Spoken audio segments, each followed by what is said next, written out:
नमस्कार साथियों, हिंदी स्टेनो बढ़ोत वाले चैनल में आपका हार्दिक स्वागत है। आज की डिक्टेशन रामधारी गुप्ता खंड 1 से प्रतिलेखन संख्या 73 व 74 से 100 वर्ड पर मिनट की स्पीड से होगी। तो आइए शुरू करते हैं। डिक्टेशन शुरू होगी 5 सेकंड बाद। स्टार्ट। महोदय, आज इस समारोह में सम्मिलित होकर मुझे बड़ी प्रसन्नता हो रही है।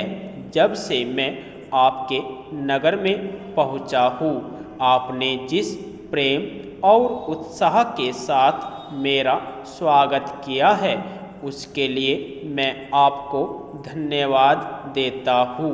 मैं जानता हूँ कि यह स्वागत किसी व्यक्ति विशेष के लिए नहीं, बल्कि यह देश के प्रति आपके प्रेम का प्रमाण है। भारतवर्ष जब से स्वतंत्र हुआ है, उसके सामने बड़ी बड़ी कठिनाइयाँ रही है, परंतु ईश्वर की दया से हम एक एक कठिनाई को हल करते गए हैं और आज कहा जा सकता है कि अब हमें प्रगति के लिए प्रशस्त मार्ग मिल गया है। यदि हम चाहे और देश के लिए आपस में मिलजुल कर साहस तथा उत्साह के साथ काम करें, तो संसार में ऐसी कोई चीज़ नहीं जो इस देश के लिए दुर्लभ हो। इसलिए एक ऐसे दिन का मनाना जिस दिन देश की उन्नति के लिए एक बहुत बड़ा कदम उठाया गया था, स्वाभाविक ही है। अंग्रेजों के साथ जिस समय स्वराज्य के लिए समझौता हुआ, उस समय उन्होंने और सब चीज़ों के साथ साथ एक काम और किया, जिसका परिणाम कुछ भयंकर हो सकता था। जहां एक ओर अंग्रेजी राज्य सीधे तौर पर चलता था, वहां दूसरी ओर देसी नरेशों के अधीन 600 से अधिक रियासतें भी थी। ब्रिटिश सरकार ने जाते समय यह घोषणा कर दी कि ये सभी रियासतें अपने को उन सभी शर्तों और बंधनों से मुक्त समझे जो उन्होंने ब्रिटिश सरकार के साथ किए थे, और प्रत्येक का अधिकार है कि वह चाहे तो हिंदुस्तान के साथ अथवा पाकिस्तान के साथ मिल जाए या अपने को स्वतंत्र रखे।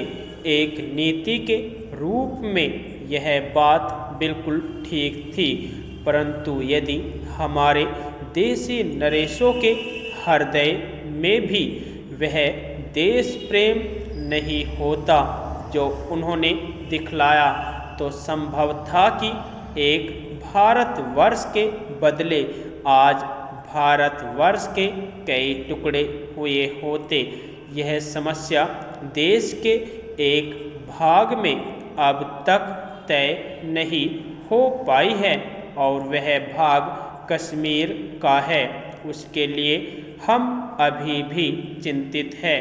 देसी नरेशों के देश प्रेम, उनकी दूरदर्शिता और समय को पहचान कर उसके अनुसार अपने को ढाल लेने की उनकी शक्ति के फलस्वरूप ही भारत के 2 टुकड़े हो जाने पर भी विशाल भारतवर्ष आज रह गया है।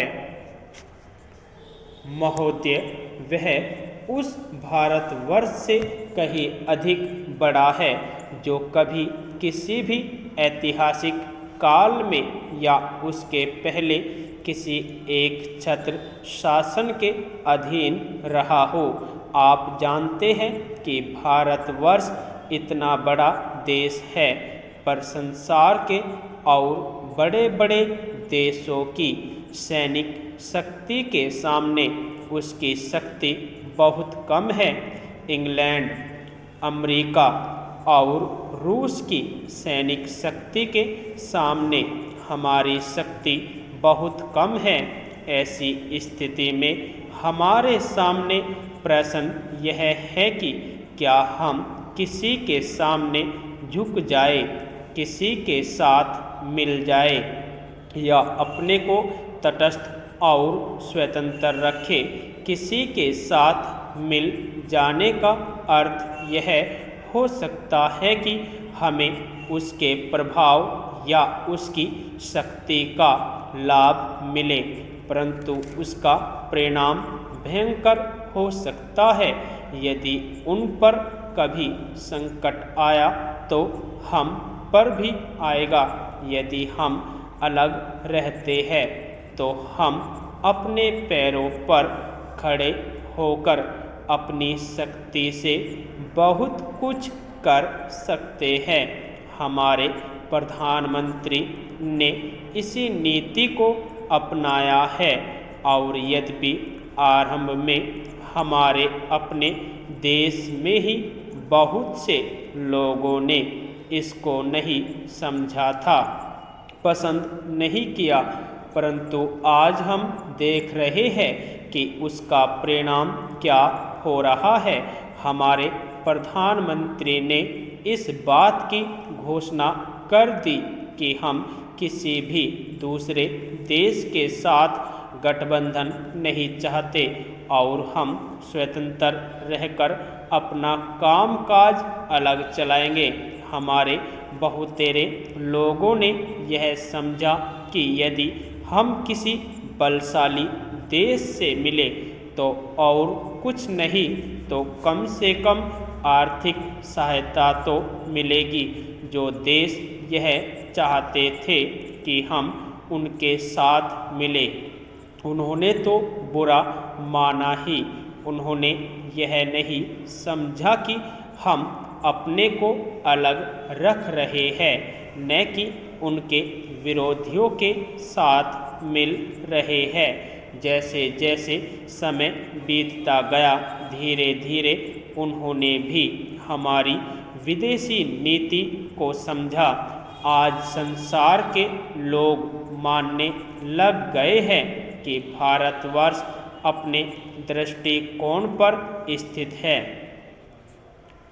इतना ही नहीं बल्कि एक नए देश को जिसे स्वतंत्र हुए अभी 55 वर्ष ही हुए हैं, जो स्थान मिल सकता है उससे कहीं ऊंचा स्थान हमको मिल गया है और हमारा उत्तरदायित्व भी बढ़ गया है।